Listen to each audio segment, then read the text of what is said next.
suis avec Stéphane Hassler, bonjour. Bonjour. Vous êtes le directeur du golf de Sainte-Maxime. Exactement. On se retrouve devant l'arrivée du trou numéro 16, devant la baie des Issambres, c'est magnifique. Je crois qu'il a vraiment des spécificités, ce golf, une ADN particulière. Expliquez-moi. Tout à fait. Déjà, le trou numéro 16, qui pour nous est notre trou signature du parcours, comme on peut le voir, on a la chance d'avoir un parcours où on va jouer le deuxième coup face à la mer. On a l'impression que le green est dans l'eau, donc ce qui est formidable. Et donc notre parcours 18 trous, c'est un par 72, un peu atypique parce qu'on a deux parcours en un. On a 9 premiers trous qui sont assez techniques mais assez plats, où il va être assez difficile de scorer, mais le parcours est un peu plus difficile à jouer, beaucoup plus compétitif. Et on a un deuxième parcours, comme on peut le voir ici, où on a des trous exceptionnels avec des vues sur la baie des Issambres, la baie de Saint-Tropez, des vues imprenables sur la mer, et du coup on profite plus de la vue, je dirais, que du jeu. C'est un plaisir de jouer. Est-ce Exactement. que tout le monde peut venir jouer ou est-ce qu'il est très technique? Vous venez de le dire, il y a une première partie qui est technique, mais est-ce que tout le monde peut venir quand même?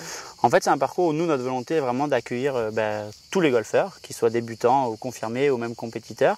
On a pour ça créé un nouveau parcours, c'est un parcours école, un parcours 9 trous, avec des départs avancés pour essayer un peu plus déjà de développer au niveau des jeunes, des enfants, le rendre accessible aussi aux débutants. Chez Blue Green, on est très près de créer des golfeurs et des nouveaux golfeurs. Donc ici, ils vont pouvoir accéder aussi à un parcours à leur niveau beaucoup plus vite que s'ils devaient attendre pour jouer sur le 18 trous. Vous faites la part belle à la jeunesse, donc. Voilà, exactement.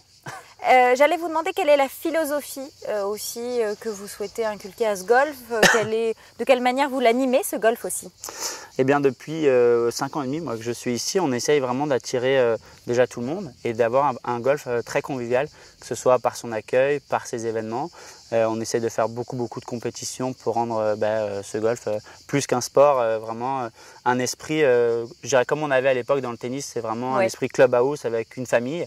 Et ici, les dimanches, c'est la compétition, c'est le regroupement de tous les golfeurs, de la famille de Sainte-Maxime, avec des événements, avec pas mal de petites choses qui nous permettent vraiment de développer ce golf auprès et des débutants, auprès des compétiteurs. On a aussi développé depuis peu les enfants. On exporte le golf sur la plage. On a la chance d'être dans une région où on est près de la mer. On exporte notre golf sur la plage pour faire découvrir ce fabuleux sport à tous les enfants, dans un autre environnement, mais en tout cas, ça reste le golf. C'est une belle philosophie. De quelle manière vous entretenez ce golf? Est-ce qu'il y a des attentions particulières portées, des choses sur lesquelles vous avez voulu insister? Déjà, on essaye de faciliter un petit peu le jeu. Donc c'est un parcours où, comme vous pouvez le voir aujourd'hui, il y a un rough qui est très court. D'une part, visuellement, c'est beaucoup plus joli. On voit un parcours qui est très propre. Et deuxièmement, ça facilite aussi le jeu. C'est un parcours qui est très vallonné. Alors si en plus on doit aller chercher les balles, ça prend beaucoup de temps. Donc déjà, on essaie d'avoir cette politique-là. Et après, on a dans une région où malheureusement, on est aussi atteint de la sécheresse. Nous, on a la chance et on est l'unique golf de la région à pouvoir arroser toute l'année parce qu'on utilise l'eau d'une station d'épuration qui est à Sainte-Maxime. Du coup, c'est vraiment notre approche très écologique du golf où on n'utilise pas l'eau potable et on la laisse au maximois. Et nous, on utilise de l'eau qui est déjà qui est traitée, bien évidemment, mais qui nous permet d'arroser toute l'année, d'avoir un parcours vert, même en plein été. Et je crois, dernière chose, que vous avez aussi mis l'accent sur les voiturettes aussi, même pour développer vos programmes. Voilà. Alors, on a un parcours qui est très vallonné.